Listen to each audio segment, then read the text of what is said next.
Hello everyone. आजच्या VRMच्या लेक्चरमध्ये पुन्हा एकदा सर्वांचं स्वागत.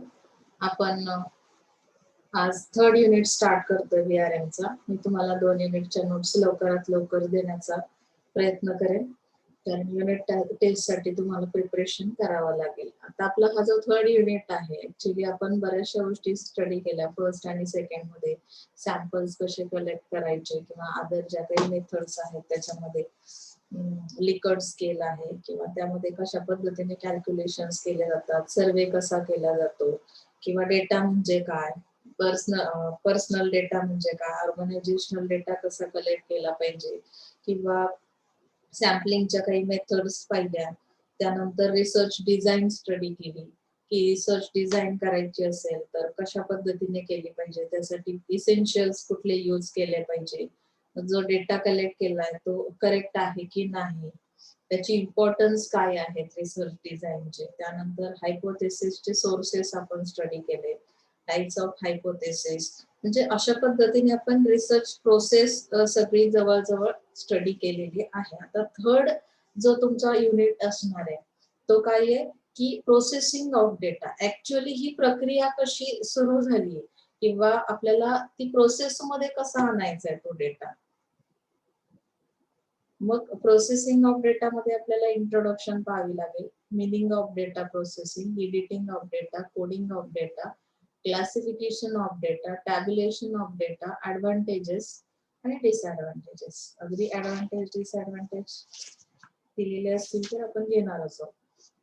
तर या पद्धतीने आपल्याला इंट्रोडक्शन पॉइंट बघूया की ऍक्च्युअली प्रोसेसिंग ऑफ डेटा म्हणजे काय आहे. ओके, सो इंट्रोडक्शन मध्ये काय दिलं बघा. All business decisions are based upon evaluation of some data. म्हणजे आता तुमच्याकडे जी काही इन्फॉर्मेशन, डेटा म्हणजे काय की तुम्ही कलेक्ट केलेली जी इन्फॉर्मेशन आहे त्याचं तुम्हाला इव्हॅल्युएशन करणं खूप गरजेचं आहे, कारण त्याच्यावर डिपेंड तुमचे बिझनेस डिसिजन्स असणार आहेत. So availability of right information is very important for making right decision. Once the data begins to flow in, attention turns to data analysis. And so it is almost impossible for the management to deal with all this data in its raw form. Such data must be presented in a suitable summarized form without any loss of relevant information so that it can be efficiently used for decision making. आता माझ्याकडे खूप जास्त data collect झालेला आहे, मला त्यावरून काहीतरी final decision घ्यायचा असेल तर मला काय करणं गरजेचं आहे की प्रॉपर त्याची अरेंजमेंट समराइज करणं किंवा तो डेटा अशा पद्धतीने प्रेझेंट करायचा आहे, रिलेव्हंट इन्फॉर्मेशन तुमच्या टॉपिक रिलेटेड, की मला त्यातून काहीतरी कन्क्लुजन काढता आलं पाहिजे, जेणेकरून मी काय करेल डिसिजन घेईल. बरोबर ना. मग तो दॅट इज कॉल्ड प्रोसेसिंग. मग तो प्रोसेस मध्ये येईल. आलं लक्षात. मग त्यासाठी मी काय केलं पाहिजे, whenever there is need to present numerous figures or to describe a technical process or procedures, graphic aids mostly used in research reports. Graphs तयार केले जातील त्या इन्फॉर्मेशन वरून, त्या डेटावरून. Are tables and graphs. Tables पण कॉलम आणि rows मध्ये तुम्हाला काय केलं जाईल की अरेंज केला जाईल तो डेटा, की ज्यामुळे तुम्हाला प्रॉपर त्याच्याबद्दल काहीतरी माहिती मिळते. त्यानंतर सांगितलंय besides making the report easier to read and understand. आता सगळी इन्फॉर्मेशन एकदम असेल कलेक्ट केलेली, ऑर्गनाइज केलेली, तर काय होणार आहे की मला समजणं तितकं इझी होणार नाही, अंडरस्टँड होणार नाही. तुम्ही जेव्हा भरपूर प्रमाणात डेटा कलेक्ट करता तेव्हा तो वाचता येण्यासारखा असला पाहिजे, प्लस तो अंडरस्टँड झाला पाहिजे. मग त्यामध्ये काय करायचं आपल्याला, त्याचं फिजिकल अपीअरन्स तो इम्प्रूव्ह करायचा, जेणेकरून काय म्हणजे ती प्रोसेस तुम्हाला कम्प्लीट करणं गरजेचं आहे. This preparation involves the identification of data structure, coding of data and grouping of data. मग त्यासाठी कोडिंग केलं जातं किंवा ग्रुप्स तयार केले जातात. जसं आपण मार्केटमध्ये स्टडी केलं की नाही, सेगमेंटेशन किंवा सेगमेंटेशन मध्ये वेगवेगळे ग्रुप्स अरेंज केले आणि त्यानुसार 1 बाय 1 एक एक सेगमेंट टार्गेट करत गेला. जेव्हा तुम्हाला कस्टमर टार्गेट करायचा होता तसं इथे तुम्हाला कोड नंबर्स कोडिंग केलं जातं त्याला, किंवा ग्रुपिंग केलं जातं तो डेटा.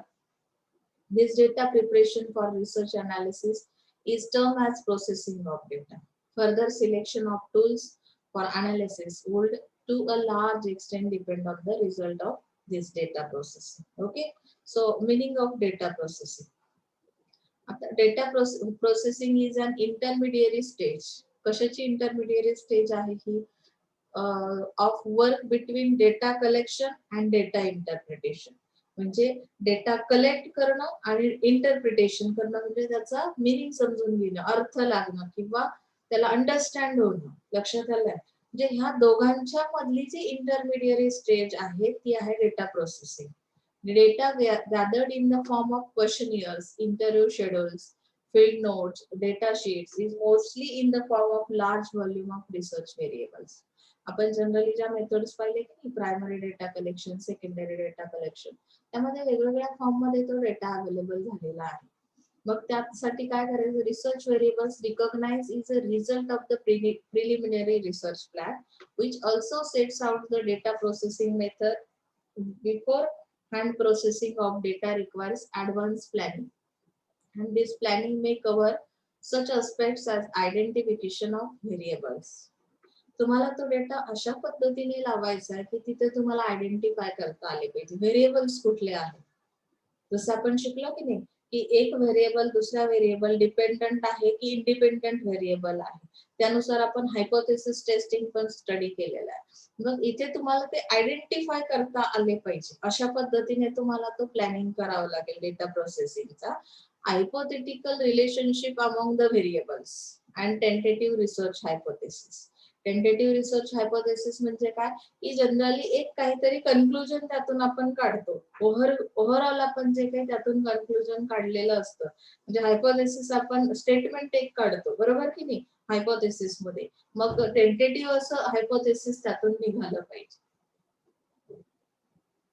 मी तुम्हाला एक स्टोरी सांगितली, त्या स्टोरीमध्ये बऱ्याच गोष्टी, बरेच कॅरेक्टर्स एक्सप्लेन केले, बरोबर.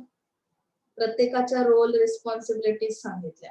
त्यानंतर तुम्हाला काही टेंटेटिव्ह हायपोथेसिस त्यावरून तयार करायचे की ह्या स्टोरीचा एंड कसा असेल किंवा ह्यातून तुम्हाला काय अंडरस्टँड झालं, ही स्टोरी किती समजली, हेच कळण्यासाठी तुम्हाला काय कळणं गरजेचं की व्हेरिएबल्स कुठले आहेत. म्हणजेच त्यामध्ये असणारं कुठलं कॅरेक्टर दुसऱ्या कॅरेक्टरवर कशा पद्धतीने इफेक्ट करतो आणि त्यातून तुम्हाला आउटपुट कन्क्लुजन मिळतं, म्हणजेच टेंटेटिव्ह हायपोथेसिस मिळतं. अशा पद्धतीने तो डेटा आपल्याला प्रोसेसमध्ये आणायचा आहे. म्हणजेच आपल्याला त्याचं प्रॉपर काय करायचंय की प्रेझेंटेशन करायचंय, ज्यामुळे आपल्याला काहीतरी त्याचं मिनिंग कळेल. येते लक्षात प्रोसेसिंग मध्ये काय आहे. मग त्यामध्ये वेगवेगळ्या स्टेप्स दिलेल्या आहेत की डेटा प्रोसेसिंग मध्ये, जसं editing of data, coding of data, classification of data, tabulation of data. आता एडिटिंग ऑफ डेटा मध्ये काय दिलंय बघा, त्यामध्ये फील्ड एडिटिंग आणि सेंट्रल एडिटिंग असे दोन टाइप्स दिलेले आहेत. त्यामध्ये फील्ड एडिटिंग मध्ये एक्झॅक्टली काय केलं जातं, it consist of review of the reporting forms by the investigator for completing and translating what the latter has written in abbreviated form at the time of interviewing the respondent. म्हणजे इथे काही गोष्टी short form मध्ये, अब्रिव्हिएटेड form मध्ये काय केल्या जातात. आता सपोज तुम्ही ऑब्झर्वेशन्स घेताय, रिपोर्ट्स तयार करताय, तर त्यावेळी काही शॉर्ट फॉर्म्स मध्ये इन्फॉर्मेशन तुम्ही कलेक्ट केलेली असते, ज्याचं तुम्हाला अंडरस्टँडिंग जो रिस्पॉन्डंट आहे त्याने काही गोष्टी तुम्हाला रिस्पॉन्स दिलेला. आता मार्केटमध्ये जेव्हा तुम्ही काय करताय, इंटरव्ह्यू टेक्निक यूज करताय, तर मग इंटरव्ह्यूच्या दरम्यान रिस्पॉन्डंट म्हणजे जो तुमचा कस्टमर आहे किंवा अदर कोणी, तुम्ही कोणाचा इंटरव्ह्यू घेताय त्यावर ते डिपेंड करतं. तर त्याचे जे काही फीडबॅक तुम्हाला मिळालेले असतात त्यावेळेस तुम्ही काय करता की डिस्क्रिप्टिव्ह फॉर्म मध्ये ती इन्फॉर्मेशन कलेक्ट करत नाही, तुम्हाला समजेल असा शॉर्ट फॉर्म तुम्ही यूज केलेला असतो, बरोबर.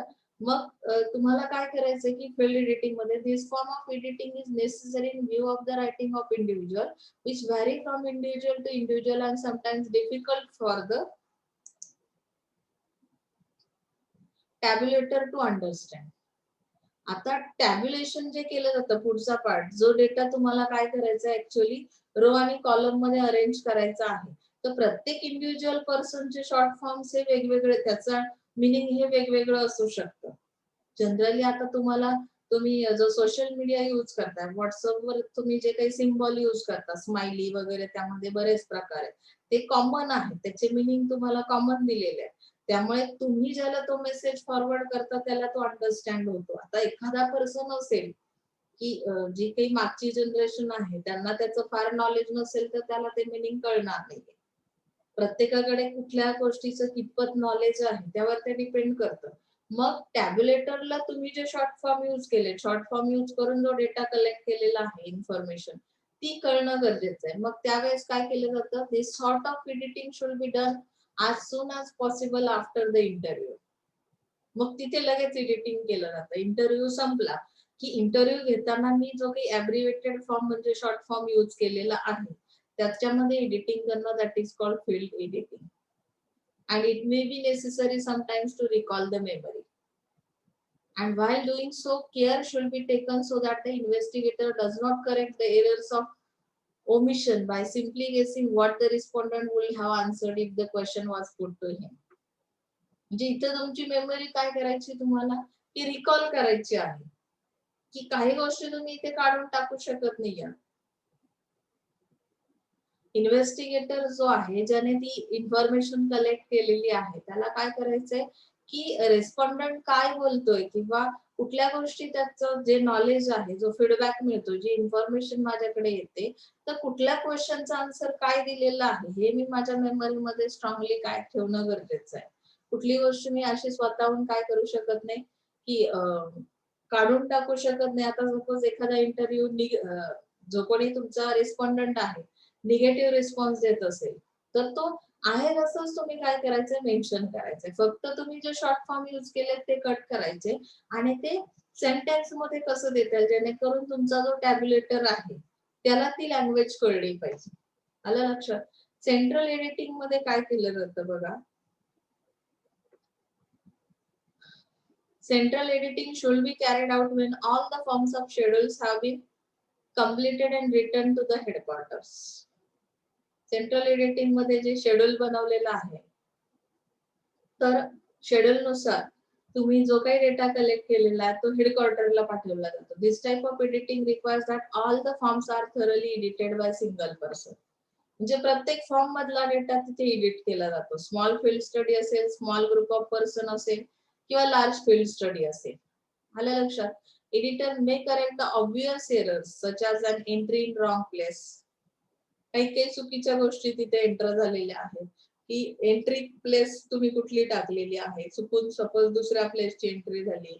Entry recorded in daily terms म्हणजे तुम्ही डेली शेड्यूल जे बनवलंय त्यानुसार तुम्ही डेली रेकॉर्ड जे हे केलेलं आहे कलेक्ट बनवलेलं आहे त्याच्यामध्ये काही एडिटिंग असेल. It should have been recorded in weeks and months and sometimes inappropriate or missing replies can also be recorded by the editor by reviewing the other information recorded in a schedule. Review घ्यायचा त्या इन्फॉर्मेशनचा आणि तुमच्या schedule नुसार ती information कशी तुम्हाला edit करून बसवता येईल त्या पद्धतीने तुम्हाला याच्यामध्ये काय करायचंय ओव्हरऑल सगळ्याच फॉर्म मध्ये असणाऱ्या डेटाचं एडिटिंग करायचंय. त्यामध्ये आणखी एक गोष्ट सांगितली. If necessary the respondent may be contacted for clarification. Suppose तुम्हाला एडिटिंग करताना काही प्रॉब्लेम्स वाटले की ही जी इन्फॉर्मेशन माझ्याकडे आलेली आहे ती कितपत ट्रू आहे मला काय करायचं व्हेरीफाय करायचं तर मी काय करू शकते की क्लेरिफिकेशन साठी मी डायरेक्ट त्या रेस्पॉन्डंटला पण कॉन्टॅक्ट करू शकते. सेंट्रल एडिटिंग मध्ये अशा पद्धतीने एडिटिंग केलं जातं. All the incorrect replies which are quite obvious must be deleted from the schedule. जे काही मिस्टेक्स असतील त्यामध्ये तर तुम्हाला काय करायचंय त्या काढून टाकायच्या. शेड्यूल नुसार तुम्हाला ते काय करायचंय की एडिटिंग करायचं आहे. Editor should be familiar with the instruction and the codes given to the interviewers while editing. Interviewer जो आहे ज्याने ती इन्फॉर्मेशन कलेक्ट केलेली आहे तर एडिटर कसा असला पाहिजे कुठल्या गोष्टीशी फॅमिलियर असला पाहिजे की ज्या काही इन्स्ट्रक्शन्स तुम्हाला कोड्स रिलेटेड दिलेल्या आहेत किंवा इंटरव्ह्युअर जो आहे त्याच्याशी तो फॅमिलियर असला पाहिजे. तुम्ही म्हणाल फॅमिलियरचा आणि याचा काय संबंध येतो मॅडम. कारण फॅमिलियर असणं म्हणजे काय आहे की तुम्हाला तो काय बोलतो किंवा तो जे काही राईटअप करतो ते समजतं. कम्युनिकेशन कुठल्या दोन लोकांमध्ये होतं मला सांगा. ज्यांना दोघांना ती लँग्वेज अवगत आहे म्हणजे दोघांनाही त्या लँग्वेज बॅरियर नाही. तुम्ही काय विचार करताय तुम्ही कशा पद्धतीने राईटअप करताय आता सपोज बऱ्याचदा असं होतं की तुम्ही नोट्स काढलेल्या असतात, तुमच्या पद्धतीने त्या करेक्ट असतात, पण एखादा टीचर त्या काय करतो की रिजेक्ट करतो. त्याचं कारण काय की तुम्ही ज्या भाषेत ते काढलेलं आहे ती ऍज पर शेड्यूल किंवा ऍज पर इन्स्ट्रक्शन काढलेल्या नोट्स नसतील किंवा ती लँग्वेज नसेल तर रिजेक्शन मिळू शकतं. मग त्यासाठी फॅमिलीयर दोन गोष्टींशी असलं पाहिजे की ज्या इन्स्ट्रक्शन्स तुम्हाला नोट्स काढताना दिल्या जातात तसंच इथे सुद्धा आहे की डेटा कलेक्ट करताना तुम्ही कशा पद्धतीने तो फॉर्म यूज करताय, कोड्स कुठले, कोडिंग सिस्टीम कशी आहे किंवा तुमचा इंटरव्ह्यूअर कसा आहे, किती नॉलेजेबल आहे, त्याचं काय नॉलेज आहे हे त्या एडिटरला माहिती असलं पाहिजे. New entry made by the editor should be in the some distinctive form and may be initiated by the editor, and the date of editing may also be recorded on the schedule for any future reference. म्हणजे हे जे काही editing आहे, date of editing may also be recorded on the schedule for any future reference. म्हणजे काय की in future तुम्हाला जेव्हा तो डेटा कधीतरी वापरायचा असेल तेव्हा तुम्हाला ती डेट ऑफ एडिटिंग ती रेकॉर्ड करून ठेवणं खूप गरजेचं आहे की कधी हा डेटा एडिटिंग केलेला आहे, त्याच्या मागचं need of editing of data. आता हा पार्ट तुमचा तसा आउट ऑफ सिलेबस तरी सुद्धा मी इन शॉर्ट तुम्हाला सांगेल की त्यामध्ये अॅक्युरेसी, एडिटिंग कशासाठी केलं जातं, काय गरज आहे त्याची, तर अॅक्युरेसी आणण्याचा प्रयत्न केला जातो किंवा त्यामध्ये असणाऱ्या एरर्स काढून टाकण्याचा प्रयत्न केला जातो. To bring about consistency with other information. यामध्ये कंसिस्टेंसी म्हणजे काय कि सुसंगतता आणण्याचा प्रयत्न केला जातो. रिलीवेंट कोई चीज होना चाहिए उसके अंदर, जैसे कि जो इंफॉर्मेशन कलेक्ट की है वो अगर आपके रिसर्च रिलेटेड नहीं है, रिलीवेंट नहीं है, तो हमें क्या करना है, एडिटिंग करके उसे उस तरह से बनाना है, यानी कंसिस्टेंसी उसके अंदर लानी है. To remove errors, third point, to improve the quality of data. Quality हमें क्या करनी है, इम्प्रूव करनी है. जो भी डेटा हमारे पास है तो एडिटिंग करने के बाद वो पॉसिबल है. To evaluate the performance of field staff. Evaluation किया जाता है कि आपके स्टाफ का परफॉर्मेंस किस तरह का है, किस तरह से वो लोग सर्वे कर रहे हैं, वर्क किस तरह से कर रहे हैं, तो ये भी हमें समझ में आता है एडिटिंग के वक्त. सपोज मी 10 लोकांची टीम काय केली, सर्वे करण्यासाठी पाठवली, त्यांनी माझ्याकडे जी इन्फॉर्मेशन आणली ती मला स्वतःला समजत नसेल तर मी काय करणं गरजेचं आहे, एडिटिंग करणं गरजेचं आहे. हे इथे तुम्हाला to take uniform decision on incorrect answers, म्हणजे काही डिसिजन्स तुम्हाला घेता येतात की सपोज आता एकच फायनल डिसिजन असं आपल्याला घेता येत नाही, बऱ्याचदा इनकरेक्ट जर तुमचे आन्सर्स असतील तर रेस्पॉन्डंटने कसे आन्सर्स दिलेले आहेत, तर मग त्यामध्ये आपण काय करतो की एडिटिंग करतो, काही करेक्शन्स करून घेतो, ज्यामुळे आपल्याला एक फिक्स असा डिसिजन त्यानुसार घेता येतो, युनिफॉर्म डिसिजन. ओके, ची एडिटिंगची इथे गरज असणार आहे. आता कोडिंग ऑफ डेटा म्हणजे काय, कसं कोडिंग केलं जातं. Edited data are then subject to codification. Coding is the process whereby the data is assigned a numerical code and value so that it can be more easily fitted into appropriate categories. आता आपल्याला तो data fit करायचा म्हणजे काय करायचंय की त्याला numerical code numbers दिले जातील आणि त्याच्यानुसार आपल्याला त्याच्या कॅटेगरीज ठरवता येतील की हा कुठल्या टाईपचा डेटा आहे कोडिंग मध्ये. आता it is necessary where machine tabulation is used. Coding means assigning a number, symbol or other mark to every answer.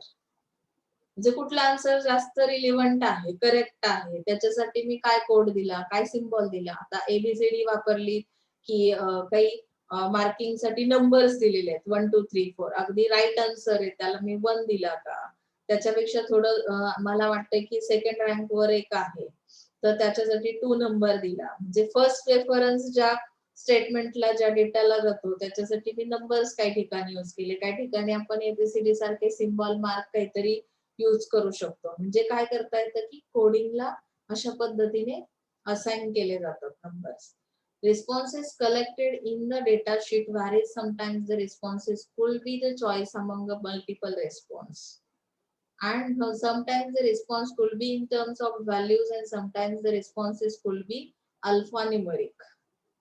At the recording stage itself, if some codification were done to response collected, it will be useful in the data analysis. Coding झालं की त्याचं analysis करता येतं बघा.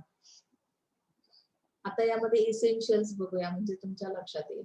Coding is necessary for efficient analysis and through it the several replies may be reduced a small number of classes.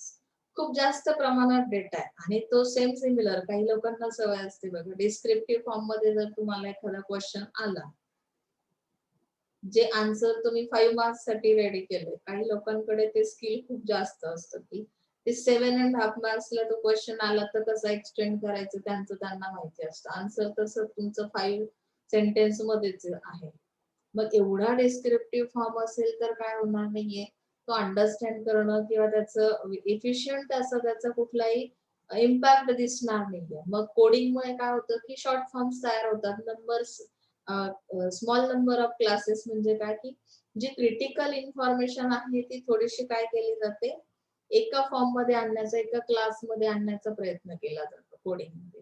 Coding decisions should usually be taken at the designing stage of the questionnaire.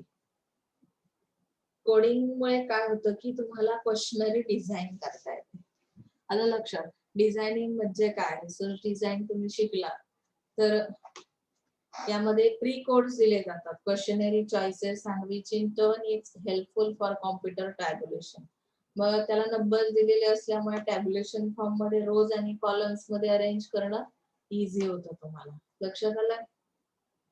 In case of hand coding, some standard method may be used. One such standard method is to code in the margin with a colored pencil. म्हणजे colour pencils काही ठिकाणी वापरल्या जातात margin साठी. Okay. The other method can be transcribe the data from the questionnaire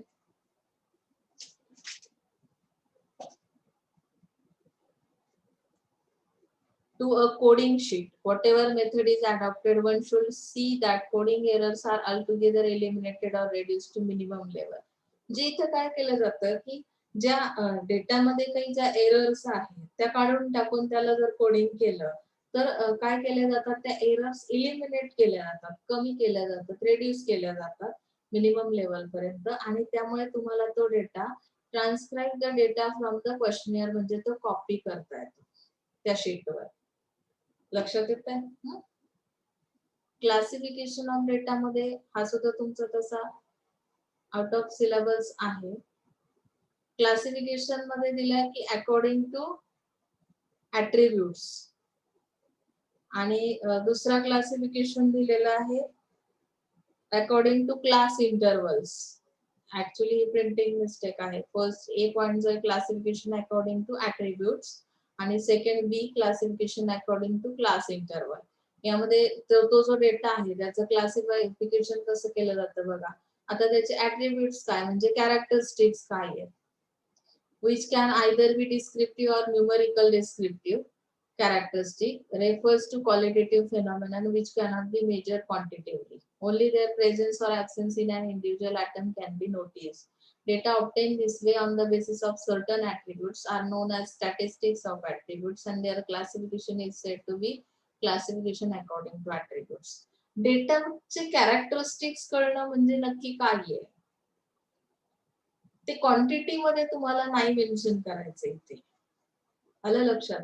मग तिथे qualitative phenomenon which cannot be measured quantitatively म्हणजे काय की डिस्क्रिप्टिव्ह कॅरेक्टरिस्टिक्स असतील आणि त्या पद्धतीने तुम्हाला काय करायचंय की ते जे काही तुम्हाला डिस्क्रिप्टिव्ह कॅरेक्टरिस्टिक्स भेटलेले आहेत ते स्टॅटिस्टिक्स ऑफ ऍट्रिब्यूट्स मध्ये काय करायचे, कन्वर्ट करायचे. म्हणजेच काय की त्याच्या क्लासिफिकेशन ऍट्रिब्यूट्स नुसार करावं लागेल, कॅरेक्टरिस्टिक्स नुसार करावं लागेल. सेकंड थिंग येते की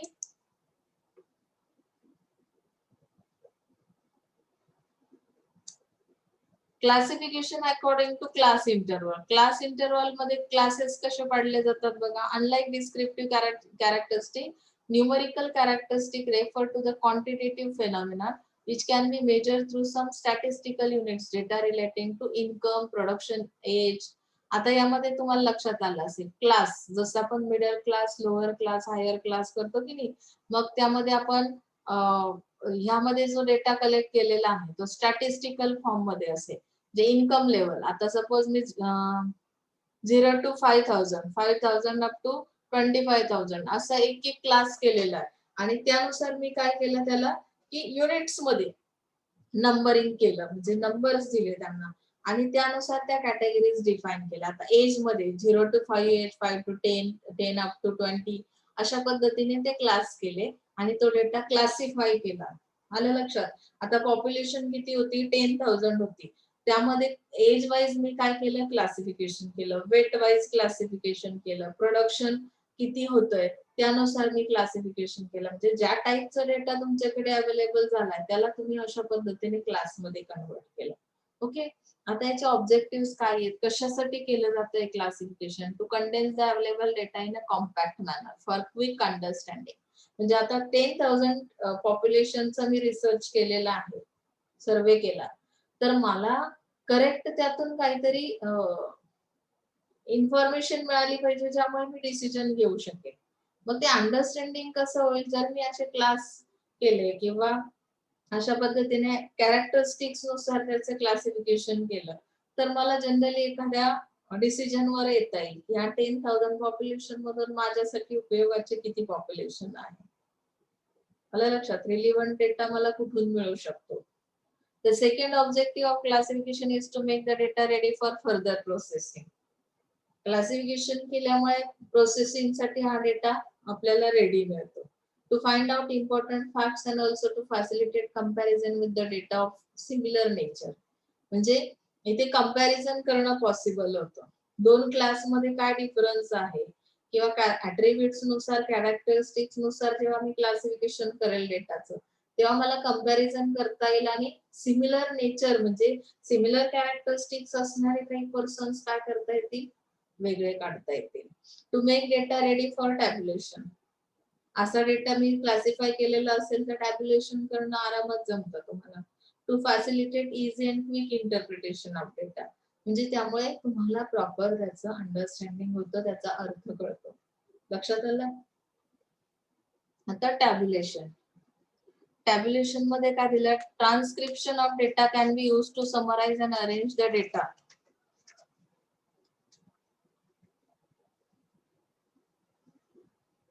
in a compact form for further analysis. आता हा अरेंज केला जातो डेटा. ट्रान्सक्रिप्शन ऑफ डेटा मध्ये काय दिलंय की एक प्रकारे तुम्ही त्याची काय करताय की टेबल्स जे तयार केले जातात की नाही, रोज आणि कॉलम्स टाकून, तर त्यानुसार तुम्हाला हा काय करायचा? अरेंज करायचा. Process is called tabulation. Thus tabulation is a process of summarizing raw data and displaying them on a compact statistical tables for further analysis. एकदा तुम्ही टॅब्युलेशन केलं त्या डेटाचं, 1 2 3 4 कॉलम बनवले, त्यानुसार मी एज वाईज किंवा इन्कम वाईज असं classification केलेलं आहे, क्लास तयार केलेले आहेत, ऍट्रिब्यूट्सचा एक कॉलम तयार केलेला आहे. मग मला फायनली त्याचं अनालिसिस करायला मिळतं, जी इन्फॉर्मेशन माझ्याकडे आलेली आहे, कारण तो स्टॅटिस्टिकल फॉर्म मध्ये डेटा अवेलेबल होतो टॅब्युलेशन केल्यानंतर. It involves the counting number of cases falling into each of categories identified by the researcher. Okay. Tabulation can be done manually or through the computers. आता ही method जी आहे tabulation of data, ही तुम्हाला manually पण करता येते आणि कम्प्युटरवर पण करता येते. Choice depends upon the size and type of study. खूप बिग साइज मध्ये डेटा अवेलेबल असेल किंवा तुमचं स्टडीचा टाइप कुठला आहे, कॉस्ट किती येणार आहे, कॉस्ट कन्सिडरेशन, टाइम प्रेशर किती आहे, अवेलेबिलिटी ऑफ सॉफ्टवेअर पॅकेजेस, तुमच्याकडे ते सॉफ्टवेअर आहे का टॅब्युलेशन करण्यासाठी अवेलेबल, तर ह्या सगळ्या गोष्टी काय करतात? इम्पॅक्ट करतात तुमच्या. मग तुम्ही मॅन्युअली ती मेथड अप्लाय करणार आहात की कम्प्युटरचा यूज करणार? तुमच्याकडे टाइम प्रेशर आहे, तुम्हाला विदिन काही डेज किंवा विदिन काही मंथ्स तुम्हाला तो डेटा कलेक्ट करायचा आहे, टॅब्युलेशन करायचंय, तर ऑब्विसली तुम्ही कम्प्युटरचा, टेक्नॉलॉजीचा वापर इथे करू शकता. Manual tabulation is suitable for small and simple studies. काही गोष्टी खूप साध्या पद्धतीच्या असतील तर तिथे तुम्हाला सॉफ्टवेअरची गरज पडत नाही, तुम्ही मॅन्युअली पण टॅब्युलेशन करू शकता. ओके. किंवा स्मॉल साईज मध्ये डेटा असेल तेव्हा. It is essential because of the following reason. आता टॅब्युलेशन का गरजेचं आहे? It conserves space and reduces explanatory and descriptive statement to a minimum. Descriptive form काय केला जातो, शॉर्ट फॉर्म मध्ये आणण्याचा प्रयत्न केला जातो टॅब्युलेशन मध्ये. It facilitates the process of comparison. इथे कंपॅरिझन होतं, जसं मी सांगितलं एज आहे, इन्कम आहे, प्रोडक्शन आहे, प्रत्येक ठिकाणी नंबर दिलेले आहेत, तर मला नंबरवरून पटापट काय करता येतं की कंपॅरिझन करता येतं. It facilitates the summation of patterns and the detection of errors and omissions. कुठली गोष्ट काढून टाकायची, कुठल्या गोष्टींमध्ये एरर्स आहेत त्या पटापट कळतात, की कॅरेक्टरिस्टिक्स मध्ये तुम्ही कशा पद्धतीने डेटा कलेक्ट केलेला आहे, त्यामध्ये ऍट्रिब्यूट्स कुठले स्टडी केले, कोणते सिमिलर ऍट्रिब्यूट्स आहेत, त्यामध्ये काही एरर्स आहेत का, त्या डिटेक्ट झाल्या की त्या काढून टाकता येतात. इथपर्यंत समजतात. It provides a basis for various statistical computation and steps in the tabulation of data. आता स्टेप्स कुठल्या आहेत, कशा पद्धतीने टॅब्युलेशन करायचंय मला, तर प्रोग्रामिंग करावं लागेल, त्याला नंबर्स द्यावे लागतील. Numbering of questionnaire steps in the sorting of questionnaires, tabulation of date, counting, verifying the counting work and summarising. आता आपण वन बाय वन बघूया या स्टेप्स. टॅब्युलेशन मध्ये काय केलं जातं. Programming means preparing proper planning for tabulation of collected data. Programs बनवतो आपण, प्रोग्राम करतो, जनरली हा शब्द तुम्ही डेली वापरता, बरेचसे प्रोग्राम्स तुम्ही करता. साधी तुमची बर्थडे पार्टी आहे, तुम्ही म्हणता घरी एक प्रोग्राम अरेंज केलेला आहे, म्हणजे काय केलं मी, प्रॉपर प्लॅनिंग केलं की नाही. टॅब्युलेशन ऑफ कलेक्टेड डेटाचं जे काही प्रॉपर प्लॅनिंग आहे that is called programming. Here the available information is broken down in order of tabulation. Tabulation मध्ये ज्या पद्धतीने तुम्हाला इन्स्ट्रक्शन दिलेल्या आहेत त्यानुसार तो डेटा काय करायचंय तुम्हाला, ती अवेलेबल इन्फॉर्मेशन जी आहे ती ब्रोकन डाउन म्हणजे ती काय करायची, क्लासिफाय करायची. For this the actual tables are prepared, thereafter schedule is prepared. एकदा तुमचा तो टेबल तयार झाला म्हणजेच काय झालं, शेड्यूल तयार झालं. This schedule shows the groups into which the questionnaires are to be sorted out and the order in which the work is to be carried out. Thus, programming means complete planning of the tabulation work to be done. जसं तुम्हाला हे दिलं जातं की नाही, आता तुमचं time table आहे, कसं दिलंय तुम्हाला, मंडे डेज दिलेले आहेत तुम्हाला, त्यानुसार टाइम पिरियड दिलेला आहे, क्लास दिलेला आहे, FY असेल, BMS SY असेल, त्यामध्ये प्रॉपर प्लॅनिंग केलेलं आहे की कुठल्या लेक्चर, म्हणजे वीकली तुम्हाला एका सब्जेक्ट साठी मॅक्झिमम 4 लेक्चर्स, अशा पद्धतीने तो डेटा काय केलेला आहे आपण त्या टॅब्युलेशन फॉर्म मध्ये काय केलेलं आहे, टाकलेला आहे. जे आपण काय केलंय, प्रोग्राम तयार केला तुमचा वीकली प्रोग्राम, की ज्या शेड्यूल नुसार तुमचं काय सेमिस्टर कम्प्लीट होणार आहे, सिलेबस कम्प्लीट होणार आहे. लक्षात आलं, आता कळेल तुम्हाला.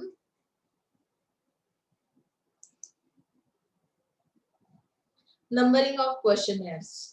आता इथे ऍक्च्युअली काय केलं जातं की in second stage all questionnaires to be used in tabulation work are serially numbered. Questionnaire जे आहे त्याला सिरियल नंबर्स दिले जातात. This facilitates accuracy in the tabulation work and in addition easy reference from cards to source information is also possible and numbering should be done before starting actual tabulation work. Here every respondent is given a specific number and also to the material supplied by him. म्हणजे respondent कडून जेव्हा तुम्हाला answers येतात, आता मी numbering दिलंय क्वेश्चनर्सला मध्ये की first question कुठला असेल, सेकंड सिरियली मी काय केलं त्याचा सिक्वेन्स तयार केलेला.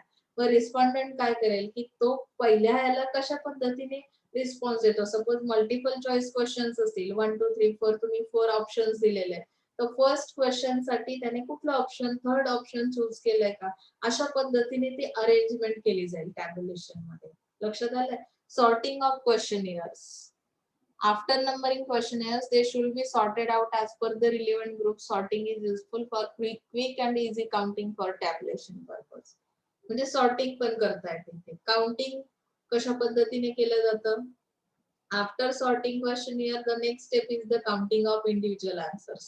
म्हणजे आता एका तुम्हाला जसं तुम्ही एक्झाम दिली, ऑनलाईन एक्झाम 50 क्वेश्चन्स आहेत, तर त्यामध्ये तुमच्या प्रत्येक एका स्टुडंटने कशा पद्धतीने आन्सर्स दिलेले आहेत त्याचं काउंटिंग केलं जातं. मग त्यातले करेक्ट आन्सर किती आहेत, रॉंग आन्सर्स किती आहेत, त्यानुसार तुमचा रिझल्ट तयार होतो. मला लक्षात म्हणजे फायनल आउटपुट मिळतं तुम्हाला. एक डिसिजन येतो की पास, नापास, फेल, पास, फेल असं जे काही आहे. तर ह्यामध्ये तुम्हाला अशा पद्धतीने काउंटिंग करता येतं टॅब्युलेशन मध्ये.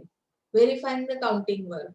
आता हे जे काउंटिंग वर्क आहे ते टॅब्युलेटर्स इथे काय दिलंय, टॅब्युलेटर्सचा रोल दिला. Verification of tabulation work is essential particularly when many tabulators works for different classification categories.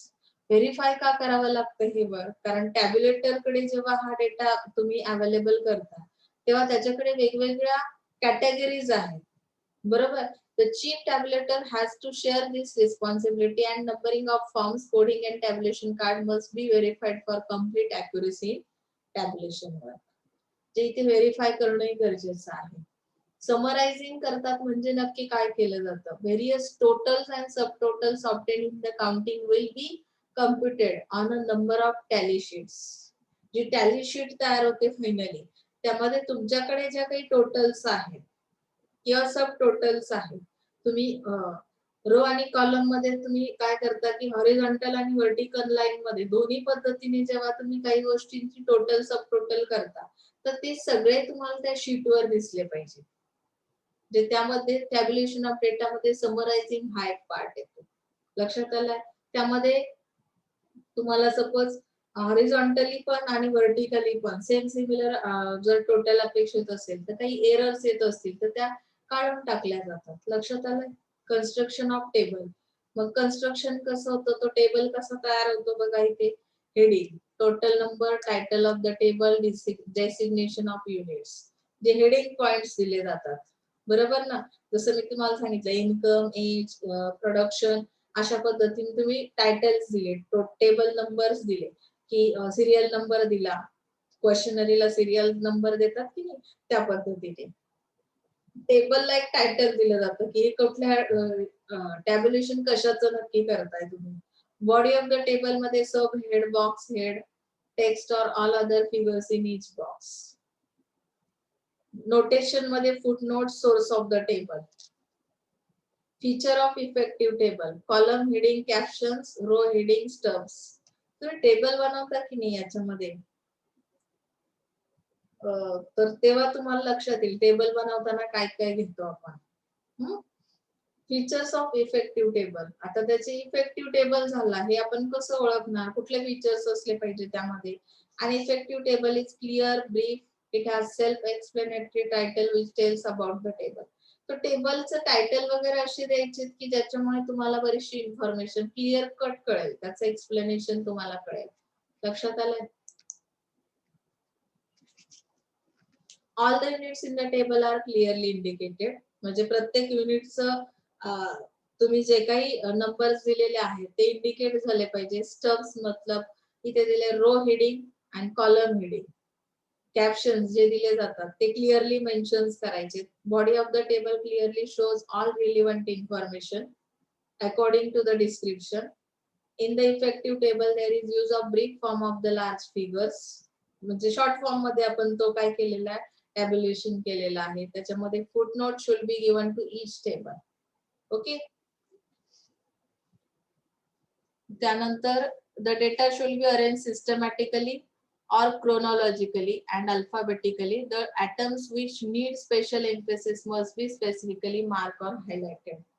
म्हणजे काही ठिकाणी तुम्हाला स्पेशल अटेन्शन द्यायचे कशासाठी की हायलाइट करायच्या त्या गोष्टी ज्या इम्पॉर्टंट आहेत त्या डिस्प्ले करता आल्या पाहिजे. There is adequate spacing between the column and rows. एक कॉलम छोटा आहे एक मोठा आहे असं नाही.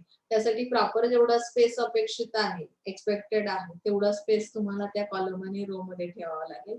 Stubs and captions are large, then use short forms and show the full form in footnotes. जिथे तुम्हाला डिस्क्रिप्टिव्ह फॉर्म मध्ये टॅब्युलेट डेटा टाकायचा असेल इन्फॉर्मेशन तिथे तुमचे जे काही हे आहे स्टब्स आणि कॅप्शन्स दिलेले आहेत. कुठे शॉर्ट फॉर्म असेल तिथे स्मॉल याच्यामध्ये असेल, फुल फॉर्म असेल फुटनोट्स असतील तिथे बिग कॉलम असेल. Mention the source of data at the foot of the table. म्हणजे तुम्ही डेटा कुठून कलेक्ट केला ते जे सोर्सेस आहेत, आता सपोज मी इंटरनेट वरून डेटा कलेक्ट केलेला असेल किंवा दुसरा बुक मधून केला असेल, मॅगझिन मधून केला असेल, तर त्याची जी काही इन्फॉर्मेशन आहे ती टेबलच्या खालच्या साईडला तुम्ही देणं गरजेचं आहे. There must be some statistical calculation in the table such as percentage of ages, standard deviation, coefficient of correlation. म्हणजे स्टॅटिस्टिकल कॅल्क्युलेशन जेव्हा तिथे दिले जातात ते पण असले पाहिजे. तुम्ही जे काही कंपॅरिझन करून काही फाइंडिंग्स काढता, तर त्या पण तुम्ही त्या पद्धतीने त्या डेटा काय करायचं, टॅब्युलेशन ऑफ डेटा मध्ये आलं पाहिजे. Sometimes important relationships between the variables. तर अशा पद्धतीने तुम्ही काय करताय की रिलेशनशिप सुद्धा इथे व्हेरिएबल्स मधली एक्सप्लेन केली जाते टॅब्युलेशन मध्ये. ओके, ऍडव्हान्टेज आणि डिसएडव्हान्टेज तुम्हाला नाही, ऍज पर सिलेबस नाही.